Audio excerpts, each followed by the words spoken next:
Episode की starting में हम देखते हैं कि पुलिस इन्वेस्टिगेशन हो रही है। पता चलता है कि सोहियोन ने जियोन को जब हरास किया था तो उसके बाद उसकी डेथ हो गई। अब उसकी डेथ कैसे हुई ये हमें आगे पता चलेगा। वहीं दूसरी तरफ हम चांदनी को देखते हैं जो स्कूल की तरफ आ रही थी, लेकिन सेजन ऑलरेडी उसका वहाँ वेट कर रहा था। फिर सेजन उसे उसका अनबॉन्सियो का फोटो दिखाता है। चांदनी कहती है कि क्या तुम्हें पहले से पता था कि हम दोनों ट्विंस हैं, जिस पर वो हाँ करता है। वो कहता है कि मैंने स्कूल में तुम्हें फर्स्ट डे पे देख लिया था और मैं मिलने के लिए तुम्हें बार बार नोट्स भी भेजता था, लेकिन जब मैं वहाँ पहुँचता था तुम वहाँ नहीं होती थी। जिन सब चीजों से चांदनी बहुत ही ज्यादा शॉक होती है। फिर वो चांदनी से बताता है कि वही वो पर्सन था जिसने ऑडिटोरियम में वो वीडियो प्ले किया था। चांदनी उसे कहती है कि भला तुम्हारे पास वो वीडियो कैसे आया, जिस पर वो कहता है कि मैंने ही वो वीडियो शूट किया था। जब वो तुमसे फोन पे बात कर रहा था तो उसे टीज करने के लिए मैं उसका वीडियो शूट कर रहा था और साइड में बैठ गया था, लेकिन अचानक से मुझे एक आवाज आई। जब मैंने मुड़ के देखा तो उसकी डेथ हो चुकी थी। चांदनी उसे कहती है कि तुमने फिर पुलिस में रिपोर्ट क्यों नहीं करी। तो वो कहता है कि मुझे भी यही लगा था कि उसने सुसाइड करी है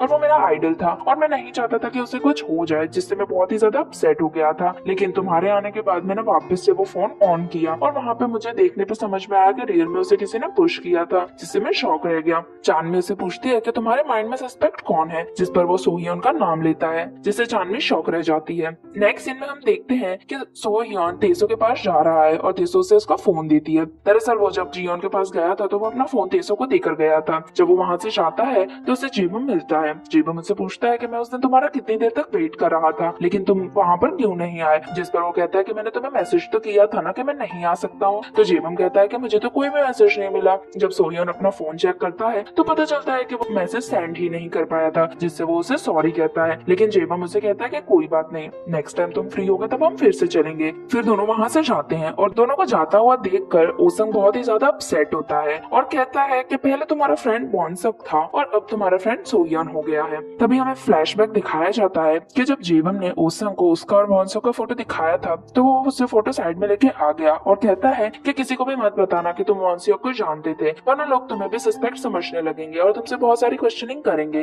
दरअसल तुम्हें कुछ याद नहीं है, ये तुम्हारे लिए सबसे ज्यादा अच्छा है। और ऐसा करके फोटो को जला देता है, जिससे जेबम बहुत ही ज्यादा कंफ्यूज होता है। दूसरी तरफ डिटेक्टिव क्राइम सीन पे पहुंचते हैं और जब वो जियोन की बॉडी देखते हैं तो वो समझ जाते हैं कि उसे इसी पर्सन ने मारा है जिसने जंग की वो हालत करी थी, जिससे वो बहुत ही ज्यादा शॉक रह जाते हैं। नेक्स्ट सीन में क्लास में चांदनी बैठी बैठी सोहियोन को देखती है और उसके शूलेसेस देखती है। दरअसल सेजन ने उसे बताया था कि वो बॉन्सियो के मर्डर वाले दिन उसने किसी पर्सन को भागते हुए देखा था और उसकी शूलेसेस रेड कलर की थी। ये देखकर चांदनी बहुत ही ज्यादा शॉक होती है क्योंकि पूरे स्कूल में सिर्फ सोहियोन ही था जिसकी शूलेसेस रेड कलर की थी। वहीं हम देखते हैं कि स्कूल में सबके पास मैसेजेस पहुंच जाते हैं कि चांदनी एंड बॉन्सियो ट्विंस थे, जिससे सभी शॉक रह जाते हैं क्योंकि किसी को भी इस बात के बारे में बिल्कुल पता ही नहीं था। जब चांदनी साइड में खड़ी हुई थी तभी वहाँ पे जियोन आती है और उसे टीज करने लगती है और उसे कहती है कि इसीलिए तुम्हें इतना बुरा लग रहा था कि जब हम बॉन्सियो के बारे में बात करते थे, और बार बार उसके बारे में उल्टी सीधी चीजें बोलने लगती है। चांदनी उसे चुप रहने को कहती है लेकिन फिर भी वो चुप नहीं रहती है, जिससे एजंग भी बीच में आती है और उसे कहती है कि तुम्हें मरे हुए इंसान के बारे में ज्यादा बातें नहीं करनी चाहिए। जिस पर जियोन कहती है कि ऑब्वियसली वो तुम्हारा बॉयफ्रेंड था तो तुम तो उसकी साइड लोगी ही ना, भले अच्छा ही हुआ वो मर गया क्योंकि वो किसी भी मतलब का नहीं था।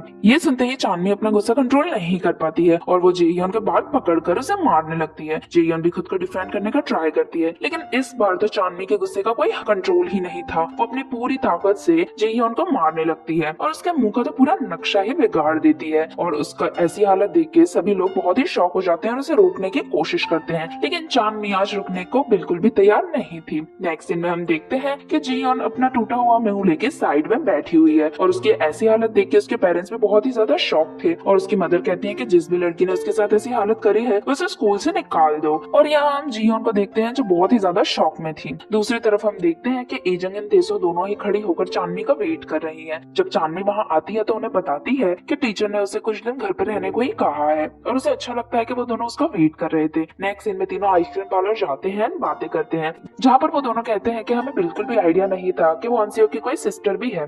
फिर वो उनसे वॉन्सियो के बारे में ज्यादा बातें पूछती है। एजंग बताती है कि वॉन्सियो बहुत ही अच्छा लड़का था, वो हमेशा दूसरों की हेल्प करता था और बुली से सबको बचाता था, लेकिन पता नहीं लास्ट ईयर उसको क्या हो गया था। जब से वो ओसन के साथ रहने लगा वो खुद ही एक बुली बन गया और लोगों को परेशान करने लगा। हमें तो यकीन ही नहीं हुआ कि वॉन्सियो जितना इतना अच्छा लड़का ऐसा भी कर सकता है। एजंग बताती है कि एक दिन जब वो अपने बॉयफ्रेंड से मिल रही थी तभी उसने ओसंग और वॉन्सियो को बातें बातें करते हुए सुना था, जहाँ पे ओसंग उसे थ्रेटन करता है और कहता है कि तुम सभी को कंट्रोल में रखो, और साथ ही उस लड़की ने प्रेग्नेंट होने का झूठ बोल रही है उसे भी सबक सिखाओ, वरना तुम्हारे लिए अच्छा नहीं रहेगा। और वॉन्सिया को उसे कोई भी जवाब नहीं देता है। ये सुनकर एशियन को भी बहुत ही ज्यादा अजीब लगता है।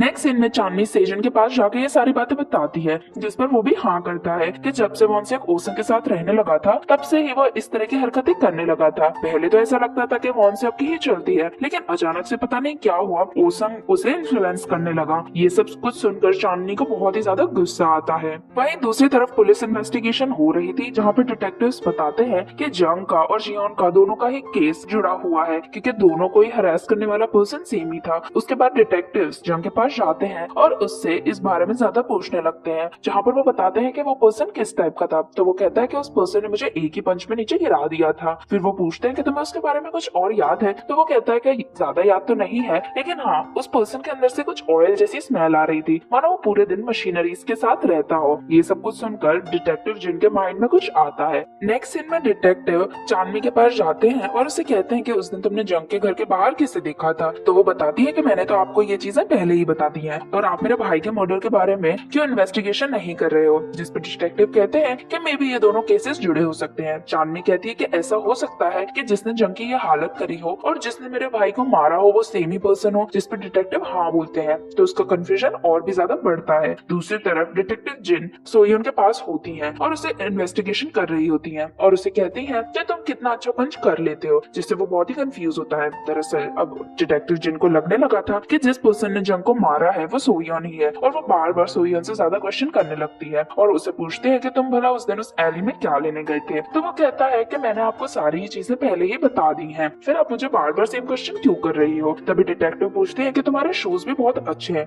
लेकिन इसके लेसेस अलग क्यों हैं? जिस पर सोयोन कहता है कि ये मेरी फेवरेट लेसेस हैं और मैं सिर्फ इन्वेस्टिगेशन के बारे में ही बात करना चाहूंगा, मुझे कुछ और बातें नहीं करनी है। जिससे डिटेक्टिव उसे कुछ ज्यादा नहीं पूछती है। नेक्स्ट सीन में हम जेबीएम को देखते हैं, जो कि एक स्टेबल में होता है और बहुत ही ज्यादा कंफ्यूज होता है। फिर वो अपनी मदर को कॉल करता है। नेक्स्ट डे हम देखते हैं कि ओसंग एंड जियोन स्कूल के लिए रेडी हो रहे हैं। दोनों के ही पेरेंट्स बहुत ही ज्यादा शॉक होते हैं जियोन की ऐसी हालत देखकर, जहाँ पर उसके फादर वोंगडू कहते हैं कि मैं उस लड़की को कड़ी से कड़ी सजा दिलवा कर ही रहूंगा, जिसने तुम्हारे साथ ये किया है वो बहुत ही गलत चीज है। जियोन कहती है कि मैं उसे खुद ही हैंडल करूंगी। तो वो कहती है कि तुम्हें इस तरह खुद हैंडल नहीं करना चाहिए, तुम्हें पता है हाल ही में एक मर्डर केस चल रहा है और वो तुम्हारे स्कूल से भी रिलेटेड हो सकता है। जो सुन के सभी शॉक हो जाते हैं और उसकी मदर कहती है कि तुम बच्चों से इन सब बारे में बातें मत करो, और उनसे कहती है कि स्कूल में भी तुम किसी से इस बारे में बात मत करना, जिस पर दोनों अग्री होते हैं।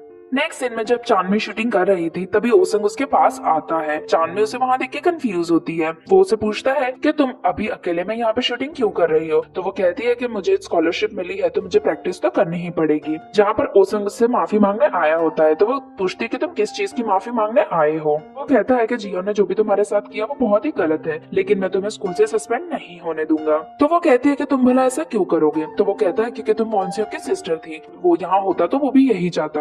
और जाते जाते कहते जाता है कि मैं होप करता हूँ कि तुम्हें जल्दी से उसका मर्डरर मिल जाए, और अगर तुम्हें मेरी कोई भी हेल्प चाहिए हो तो मैं तुम्हारी हेल्प करने को रेडी हूँ। और वहाँ से चला जाता है। वहीं दूसरी तरफ हम जेबियम को देखते हैं, जो कि बहुत ही ज्यादा कंफ्यूजन में होता है। उसे समझ नहीं आ रहा था कि वो रात को टेबल में कैसे पहुंच गया था। नेक्स्ट सीन में सोयन जब स्कूल आ रहा था तभी जंग उसका वहाँ वेट कर रहा था, और साथ ही कुछ पुलिस भी वहीं पे थे। जंग उसे अकेले में बात करने के लिए बुलाता है। उनकी बातों से उसे समझ में आ जाता है कि उसे भी डाउट होने लगा है कि उस दिन जिसने उसे मारा था वो मैं ही था, इसीलिए वो उन्हें डिफेंड नहीं करता है और मार खाता रहता है। जिससे जंग को रियलाइज होता है कि मे बी वो पर्सन सोयन नहीं था, और कहता है कि मुझे तो लगा था कि ये बहुत ही अच्छा बॉक्सर है, लेकिन ये तो कितनी इजीली मार खा रहा है। जिससे वो अपने फ्रेंड्स को उसे मारने से रोकता है। नेक्स्ट सीन में डिटेक्टिव जिन डॉक्टर के पास गई हुई थी और उससे पूछती हैं कि अगर जियान तुम्हें हरास कर रहा था तो तुमने पुलिस में कंप्लेन क्यों नहीं करी? तो वो कहती है कि मैं उसे यहाँ देख के बहुत ही शॉक रह गई थी। तभी डिटेक्टिव जिन बताते हैं कि 4 दिन पहले ही उसकी डेथ हो चुकी है, जिससे डॉक्टर शॉक होती है। डिटेक्टिव जिन कहती है कि जिसने भी उसे मारा है हम उसे जल्दी ही पकड़ लेंगे, लेकिन मुझे खुशी भी है कि आपके बेटी के मर्डरर की डेथ हो गई है, जिससे वो भी खुश होती है। जब डिटेक्टिव वॉशरूम जाती है तो वहाँ पे तेसो ऑलरेडी थी। दरअसल तेसो ने अपना गेटअप चेंज किया हुआ था, इसलिए डिटेक्टिव तो उसे नहीं पहचान पाती है, लेकिन तेसो नर्वस होकर वहाँ से जाने लगती है। तभी डिटेक्टिव जिन उसे रोकती है। तेसो कंफ्यूजन से पीछे मुड़ के देखती है तो डिटेक्टिव बताती है कि तुम अपना पर्स भूल गई हो। वो अपना पर्स लेके डॉक्टर के पास जाती है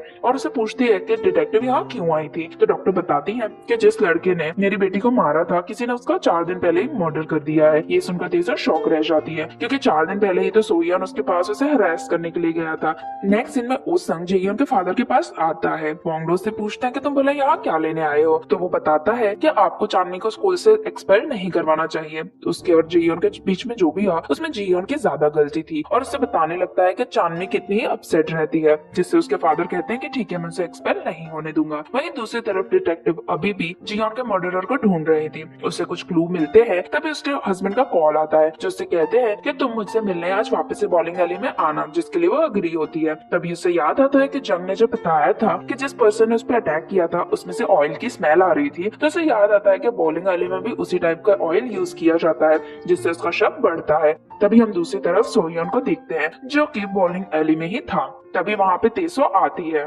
पूछती है कि उस दिन भला क्या हुआ था। उस पर्सन की डेथ हो चुकी है, जिस पर सोहियोन कहता है कि मैंने सिर्फ उसे मारा था और धमकाया था, मैं उसकी डेथ का जिम्मेदार नहीं हूँ। जिससे तेसो कहती है कि हमें पुलिस के पास चल के सारी बातें बता देनी चाहिए वरना हम दोनों ही मर्डर केस में फंस सकते हैं। जिस पर वो कहता है कि मैं पुलिस को ये सब कुछ नहीं बता सकता हूँ क्योंकि मैंने उसे मारा था और मैं ही वो पर्सन हूँ जो उसे लास्ट टाइम मिला था। अगर पुलिस ने मेरी बातों पर यकीन नहीं किया तो मुझे जेल हो जाएगी और मेरी मदर की कंडीशन देखकर मैं अभी जेल जाना अफोर्ड नहीं कर सकता हूँ। और वो बहुत ही ज्यादा पैनिक करने लगता है। दूसरी तरफ डिटेक्टिव्स बॉलिंग एली में पहुंच चुके थे जहां पे वो सोहियोन के बारे में पूछते हैं। जब सोहियोन अंदर आता है तो उन्हें देख के बहुत ही ज्यादा शॉक हो जाता है। डिटेक्टिव्स उसे उसका लॉकर चेक करने को कहते हैं। फिर दरअसल उन्होंने सीसीटीवी में जो बैग देखा था उन्हें वो चेक करना था कि वो सोहियोन के पास है या नहीं है। लेकिन सोहियोन जब अपना लॉकर ओपन करता है तब उसमें कोई भी बैग नहीं था। फिर डिटेक्टिव कहती है कि मुझे यहाँ के सारे ही लॉकर्स चेक करने हैं, जिससे वो वहाँ के सारे ही लॉकर्स चेक करने लगते हैं।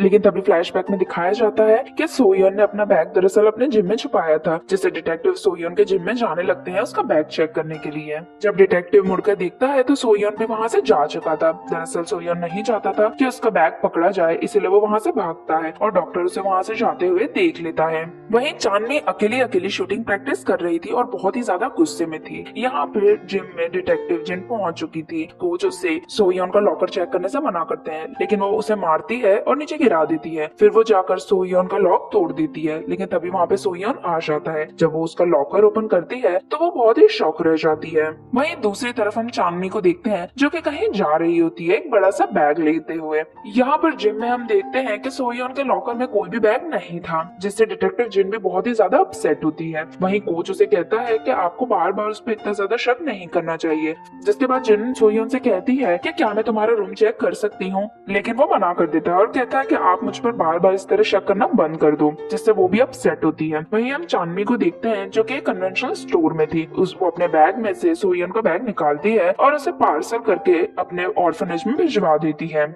और साइड में जाकर रोने लगती है। दूसरी तरफ हम जेबम और ओसंग को देखते हैं। जेबम उसे बताता है कि मुझे कल रात को पता नहीं क्या हो गया था, जब मेरी आंख खुली तब मैंने खुद को स्टेबल में पाया और मुझे नहीं पता कि मैं वहाँ पे कैसे पहुँच गया। फिर मैंने अपनी मॉम को कॉल किया जो मुझे लेने आई। ओसंग कहता है कि अगर नेक्स्ट टाइम ऐसा कुछ भी हो तो मुझे बता देना, जिस पर वो हाँ करता है। फिर वो कहता है कि मुझे कुछ चीजें याद आ रही है। मुझे पता चल चुका है कि मेरी मेमोरी एक्सीडेंट में नहीं गई थी बल्कि मैंने सुसाइड करने का ट्राई किया था, जिससे ओसंग बहुत ही ज्यादा शॉक हो जाता है कि जेबीएम को उसकी मेमोरीज याद आ रही हैं। जेबीएम कहता है कि मुझे पता है कि सभी मुझसे झूठ कह रहे हैं ताकि मेरा ही अच्छा हो, लेकिन मैं चाहता हूँ कि तुम तो मेरे साथ ऑनेस्ट रहो, जिस पर वो हाँ करता है। तो वो पूछता है कि क्या मैं ही वो पर्सन हूँ जिसने वॉन्सियो का मर्डर किया था, जिससे ओसंग उसे देखता है। नेक्स्ट डे चांदनी अपने ऑर्फनेज में पहुंचती है जहाँ पे उसकी केयर गिवर ऑलरेडी उसका बैग लेके उसका वेट कर रही थी। वहीं हम दूसरी तरफ सोहियोन को देखते हैं जिसके लॉकर में चांदनी ने नोट रखा था, जिससे उसे पता चल जाता है कि चांदनी के पास ही उसका बैग है और चांदनी ने उसे बुसान बुलाया था, जिससे वो भी बुसान जाता है। जब वो चांदनी के बताए हुए एड्रेस पे पहुंचता है तो वो एक अबैंडन्ड बिल्डिंग थी जहाँ पे बहुत ही ज्यादा अंधेरा था। वो चांदनी को आवाज लगाने लगता है और उसे बुलाने लगता है। तभी अचानक से चांदनी उसे दिखाई देती है जो गन लेकर उसके पास खड़ी हुई थी। उससे पूछता है कि भला तुम ये क्या कर रही हो। चांदनी उसे गन दिखाती है और उसकी तरफ शूट कर देती है, जिससे वो शॉक रह जाता है और इसके साथ ही एपिसोड यहीं पे खत्म हो जाता है। नेक्स्ट पार्ट देखने के लिए चैनल को सब्सक्राइब जरूर करें और वीडियो पसंद आई है तो लाइक भी करें।